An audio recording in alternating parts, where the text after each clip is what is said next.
Most Saturdays at this time, we spend an exciting half hour of adventure and action with America's public hero #1, Hopalong Cassidy. Well, even two-fisted cowboys take summer vacations when they can, and Hoppy is no exception. Hopalong and Topper will be back with us riding the CBS air trails again 9 weeks from tonight, September 22nd. Get this and get it straight. Crime is a sucker's road, and those who travel it wind up in the gutter, the prison, or the grave. There's no other end. But they never learn. From the pen of Raymond Chandler, outstanding author of crime fiction, comes his most famous character in The Adventures of Philip Marlowe.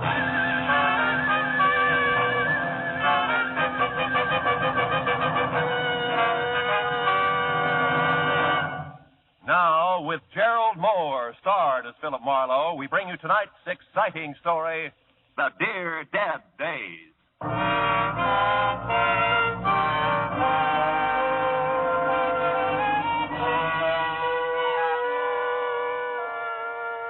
I stood at the window and looked down at the Saturday morning traffic.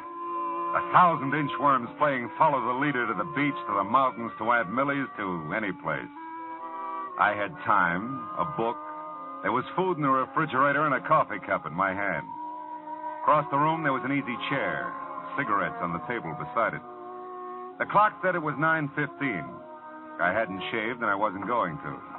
It was Saturday all day, and it was mine.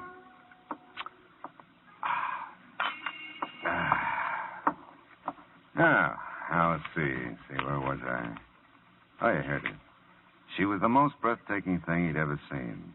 She lay back on the divan, stretched, smiled languorously up at it. Oh, no. Okay. Hello. Mr. Marlowe? Mr. Philip Marlowe? Speaking. You don't know me, Mr. Marlowe. My name is Phoebe Cardwell. Mrs. Phoebe Cardwell. Yes? Well, I thought perhaps the name would mean something to you. Cardwell? No, I'm afraid not. Oh, well, no matter. You do help people, don't you? I mean, if someone is missing, you find them. Well, sometimes, Mrs. Cardwell. It all depends. Have you checked the police? Oh, no, my dear, no, I wouldn't think of that. Oh? You see, it's Stevens, my chauffeur. Oh, well, now, I mustn't mislead you. Strictly speaking, he is not my chauffeur. But strictly speaking, he is missing. Yes, at least he seems to be, and I don't trust phones entirely, Mr. Marlowe. I couldn't even have called you except Matilda went to her friends, and I do need your help. Yeah, I see. If Well, you could come out right away. It's most important to me. I live in Venice, Mr. Marlowe. If you drive down Sepulveda to Washington Boulevard.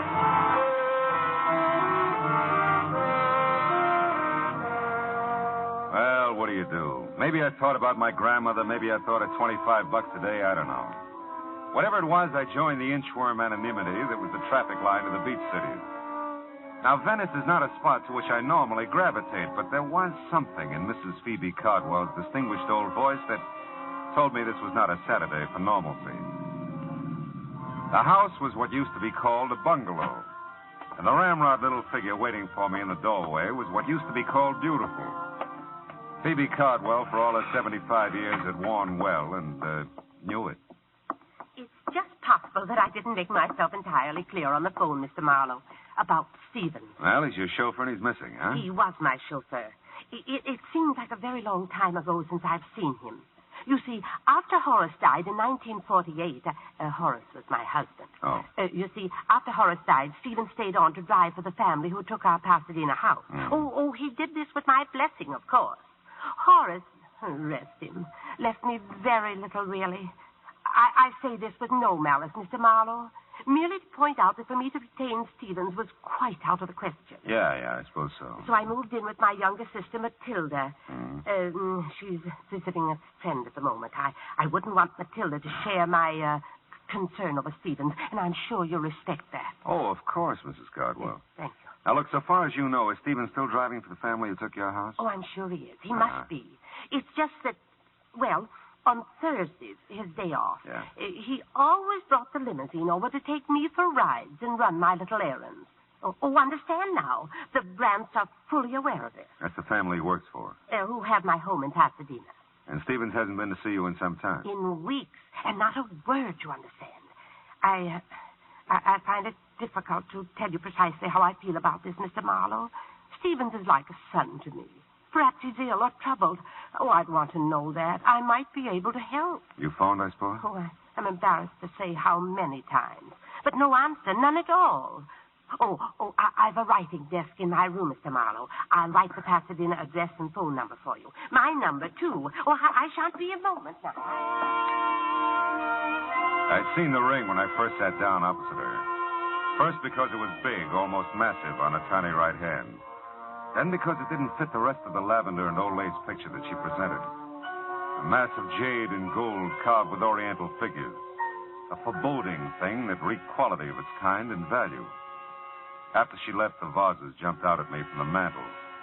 Small, gold, and jade again. And as incongruously out of place as Phoebe Cardwell in Sister Matilda's bungalow. There. Now, that didn't take long, did it? Oh, not long at all. Oh, I like you, Mr. Marlowe. You'll find Stevens for me, I know. Well, I hope so, Mrs. Cardwell. And if I do, what'll I tell him? That I want to see him or hear from him. Stevens will understand. Yeah, well, Oh, dear. Huh? That's Matilda. Steve, I'm home, dearie. So I see, my dear. Mr. Marlowe, may I present my sister, Miss Reed? Miss Reed? With an eye like Wallace Reed. I'm sure, Mr. Oh, but maybe you don't remember Wally? Well, I tell you, Matilda dabbled in theatricals at one time, Mr. Marlowe. Dabbled in theatricals. I was in pictures in the golden era, Mr. Marlowe, when silence was golden. Oh, that Wallace Reed, yeah. Mr. Marlowe's in insurance, my dear, and some younger than we are. Did you see the covered wagon, Ernst Torrance? I had a big scene with him on the prairie, right by one of the wagon wheels. No, not first run. I'm waiting for it to come to my neighborhood theater.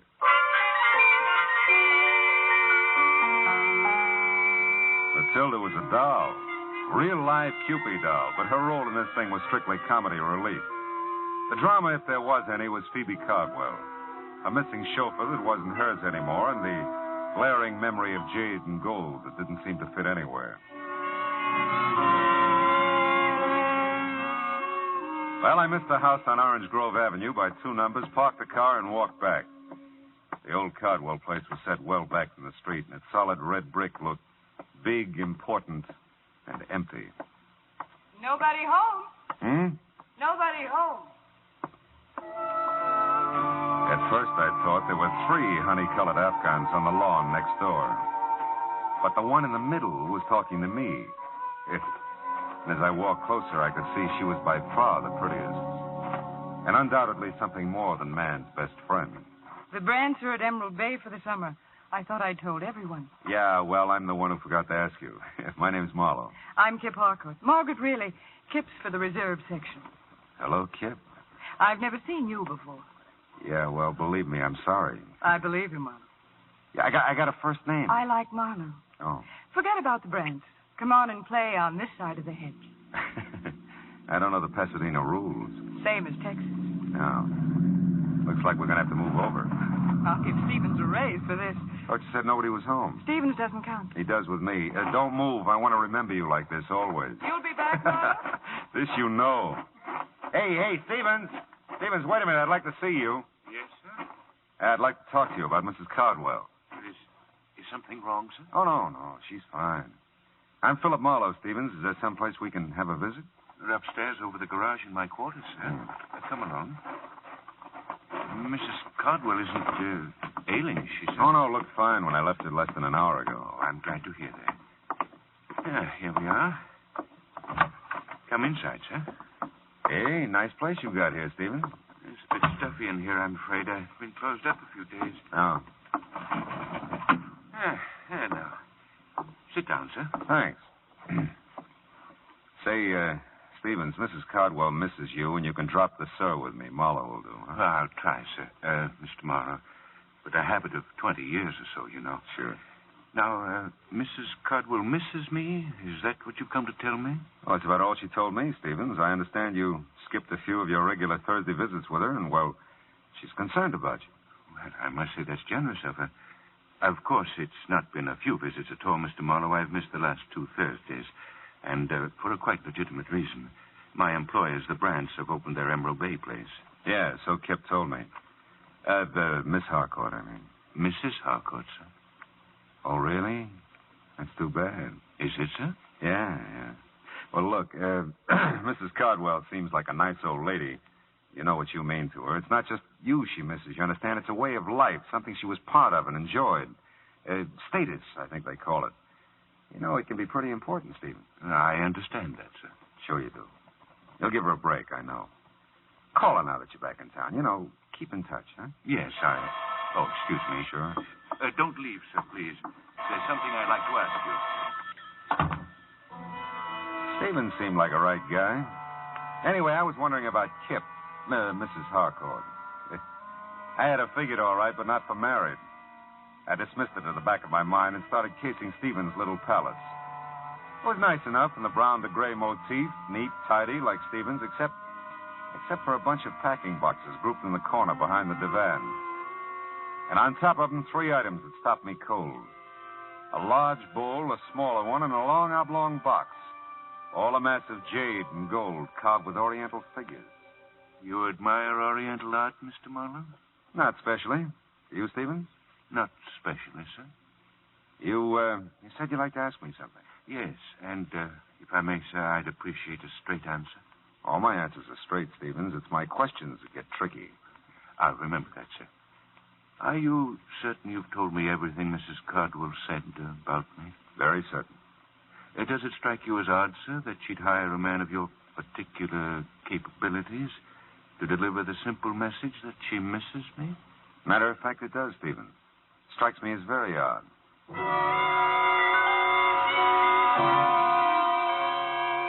I couldn't tell Stevens anymore because I didn't know anymore. It was my turn to ask questions, but I didn't have any yet. I was closing in on a pretty good one as I started down the drive again, but it got lost in the shuffle. I knew you'd be back, Marlowe. You always arrive unannounced, don't you, Mrs. Harcourt? Henry's in Balboa. You're here. Henry's out of his mind. Don't you want a drink or something? Yes, Kip. There is something I want. Well, come on. At the moment, a telephone. Come on anyway.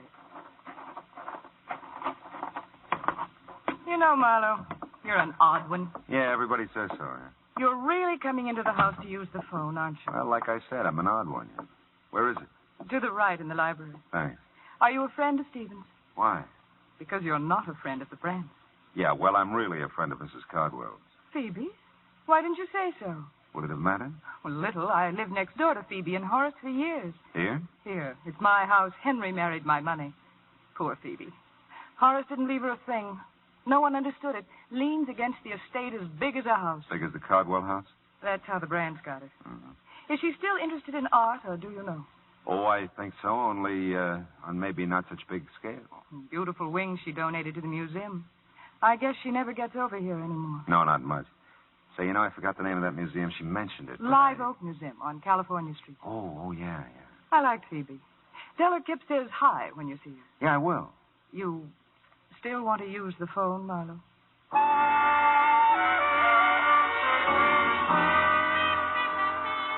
I used the phone.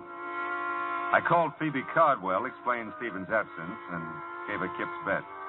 And the case was closed. All I had to do was wait for a check. But all of a sudden, I didn't feel very good about any of it.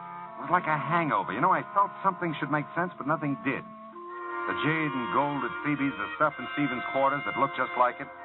Was it hers? Did she give it to him? Did he take it? Questions I had, but no answers.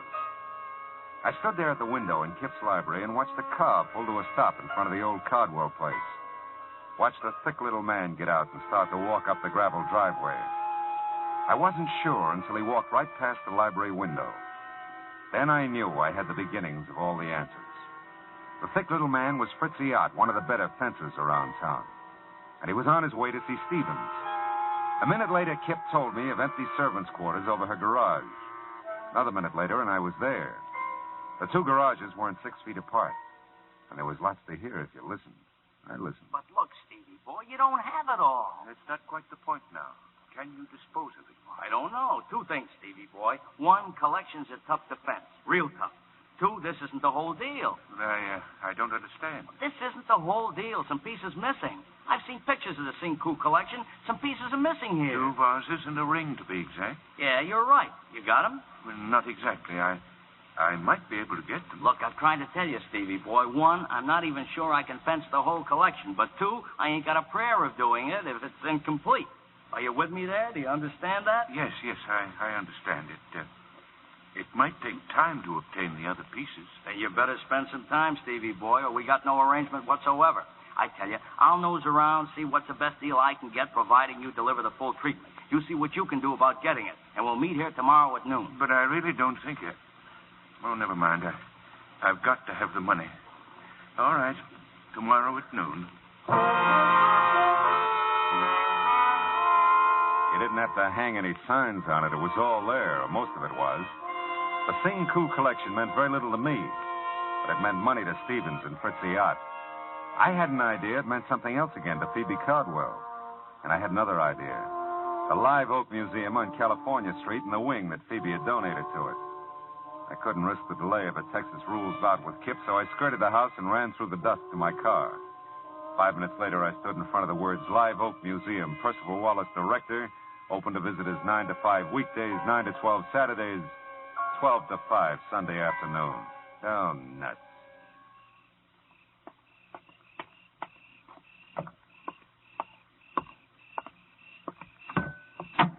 Not interested in art, eh, Mr. Marlowe? We've done that bit, Stevens. My answer was not specially. I dislike dissuading you in this manner, sir, but I'm a quite accurate shot. You know, I believe that, Stevens. If I can't persuade you with this warning, I'll not hesitate to use this gun. I'll not hesitate at all, sir.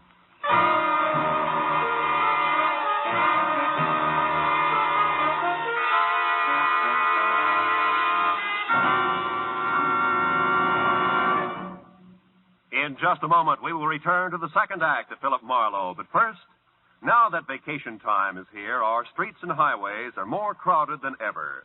Don't take chances. Obey the traffic rules and drive carefully. The life you save may be your own. And now with our star, Gerald Moore, the second act of Philip Marlowe, and tonight's story, The Dear Dead Days.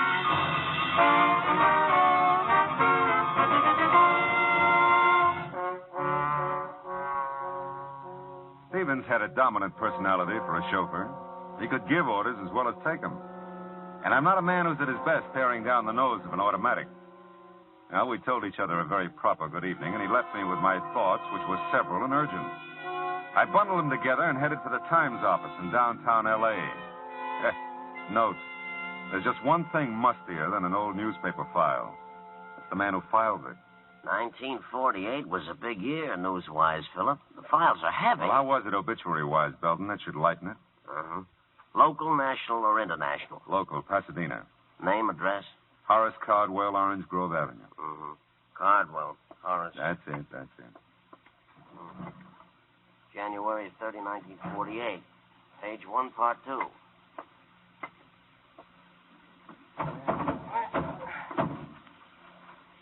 That's a good spot, page 1, part 2. Best local obit spot in the paper. Oh, I'll bet Horace was proud like anything. Oh.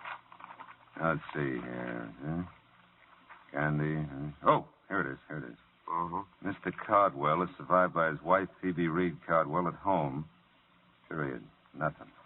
Hey, Belton, you got one for her? Her? Phoebe Cardwell. When'd she go? She hasn't. She somebody? She's somebody. Cardwell, Mrs. Horace, parenthesis, Phoebe Reed, close parenthesis, Triad Belton.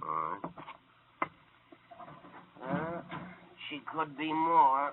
She'll never make part 2, page 1 at this rate. Yeah, that's too bad, but read it anyway, huh? Born Waterloo, Iowa, June 7th, 1876. She's Gemini, Philip. That's wonderful. Will you just read? Oh, yeah. Okay. Married Horace Caldwell. So. Moved to California. She was so. Oh, chairman of Art and Culture Committee, Live Oak Museum, Pasadena. That's it. Go ahead. Traveled extensively all over the world. Brought back many valuable paintings and objects d'art. Yeah, it's reasonable. To the museum. Most famous of which is Sing Woo collection of jade. And, well, that's about it, Philip. I love you, Belton. Thanks.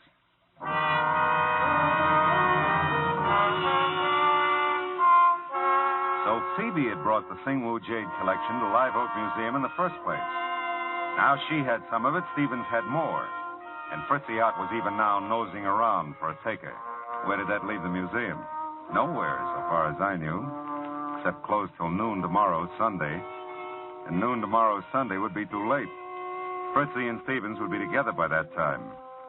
Note: Percival Wallace is a quiet little man who doesn't like to talk to private eyes about museum business at home or anywhere. The museum has operated for 30 years, Mr. Marlowe, and not one shred of notoriety. Not one shred. Well, I think we can keep the record clean, Mr. Wallace. All I want to know is when the Singwoo collection was stolen from the museum. I didn't say it was stolen. I said we no longer had it. Okay, you no longer have it. How long have you no longer had it? Well, it was since Christmas week, 1947. Would you notify the police? Certainly not. Why? Mr. Marlowe, I tried to tell you, not one shred of notoriety in 30 years. Yeah, but it's a valuable collection, and it's missing. The board of directors did subscribe to a reward, Mr. Marlowe. Only a fraction of the Singwoo's real worth, of course. A mere $20,000. But, of course, this was done very quietly. Very quietly. So quietly, nobody knows about it. All right, tell me, did Mrs. Cardwell contribute to the reward? I don't recall. And you wouldn't say if she did. Thanks, Mr. Wallace. You're just downright bully.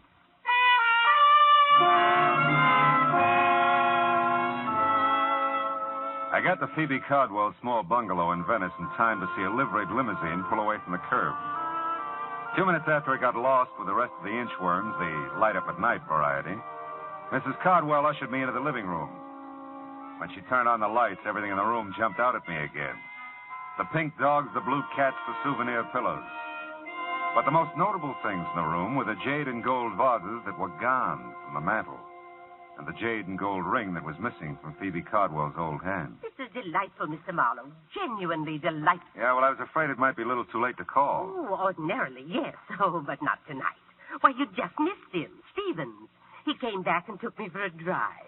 I just this minute got home. Oh, that's fine. Oh, thanks to you, Mr. Marlowe. I'm so grateful. He hadn't forgotten about me, you know. No, he'd been busy. Oh, sure, yeah. I bet he has. I'm embarrassed not to have mentioned it sooner, but I have your money for you, your fee. Oh, there's no hurry, honey. In fact, I've done so little that I... No, I won't hear that. I'll pay you in full, of course. All right. Say, this morning I was admiring your ring and the vases on the mantel. Were you indeed? Yeah. Well, I'm glad. They're quite nice, you know. Yes, they were. Did you give them to Stevens, Mrs. Cardwell? I beg your pardon? Did you give them to Stevens? Why, really, Mr. Marlowe, you surprise me. That is none of your affair, you know. I'm a curious fellow. I secured your services to perform a specific task. You've done that. I certainly do not intend to discuss Stevens or anything pertaining to him with you, Mr. Marlowe. All right. We'll leave it that way, huh? Not a word of any of this to Matilda now. All right. Phoebe, dear. Oh, and Mr. Marlowe, dear. Yeah, I was just leaving. I told the girls at the club all about you, and I am right, aren't I? You are Julia Marlowe's son. Julia Marlowe, The actress. She played Barbara Fritchie for years. She did. Well, I'm sorry, but there are no Fritchies in our families for years, either side. Really, Matilda, Mr. Marlowe's busy. He was just leaving. Yes, wasn't I? Philip Marlowe. Oh, could have been a beautiful name.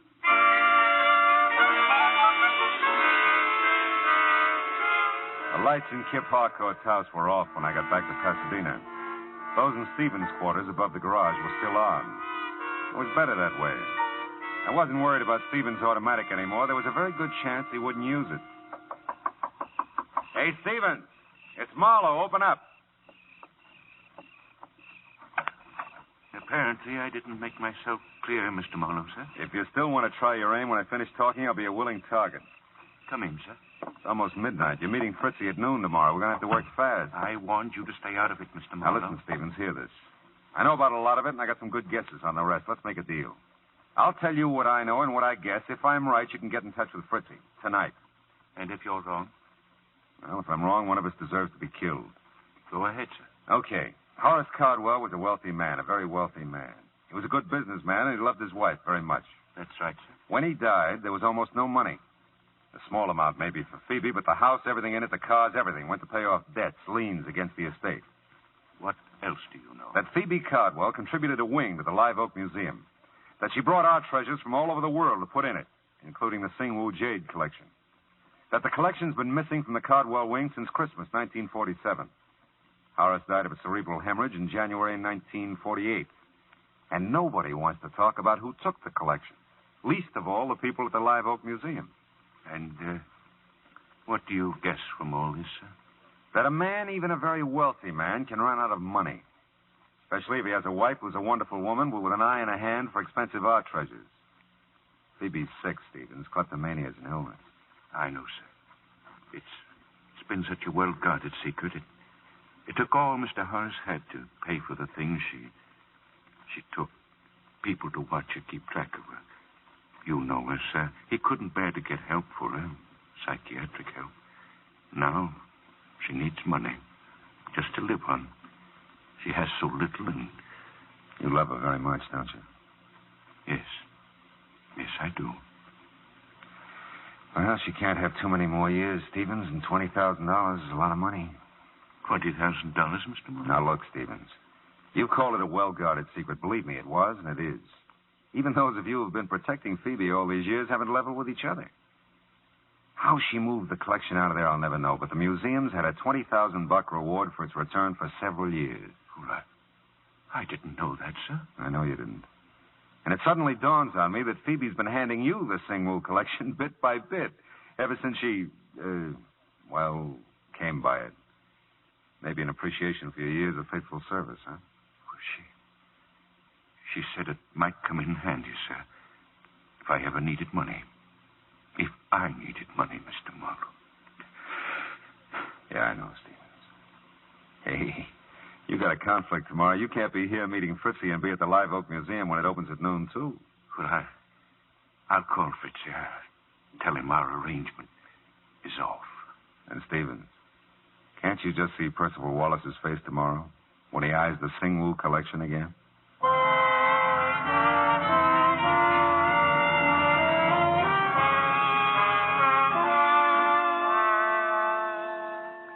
Footnote to a happy ending. By 12:30 Sunday afternoon, the museum had the collection. Stevens had a certified check for $20,000, and we had an understanding that Phoebe Cardwell would suddenly discover that Horace had left her some money after all. $20,000 in a checking account that had somehow been overlooked till now.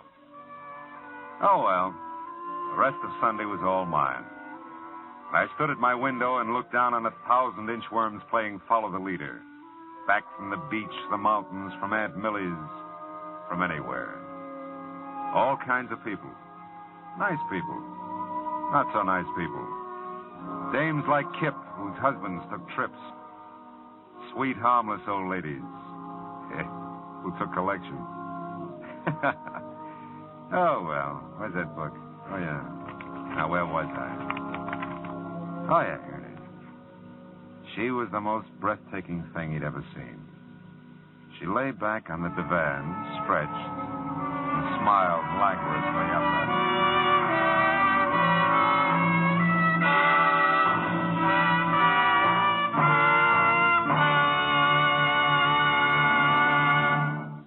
The Adventures of Philip Marlowe, bringing you Raymond Chandler's most famous character, star Gerald Moore, are produced and directed by Norman MacDonald, and was written for radio tonight by Kathleen Height and Adrian Jondeau.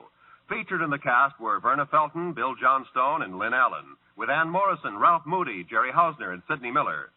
Gerald Moore may soon be seen in the Santana production, Sirocco. The special music is composed by Pierre Garrigank and conducted by Wilbur Hatch.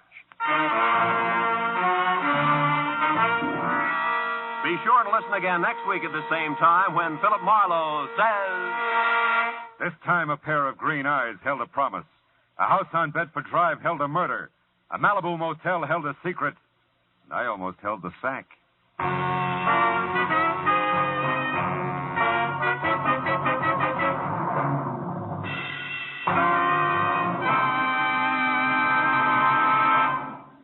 Songbird Evelyn Knight, a favorite CBS singing star, helps out vocally on the Mario Lanza Show tomorrow evening on most of these same CBS stations. Stay tuned now for Gangbusters, which follows immediately over most of these same CBS stations. Roy Rowan speaking. This is CBS, here Horace Hyde every Sunday night, the Columbia Broadcasting System.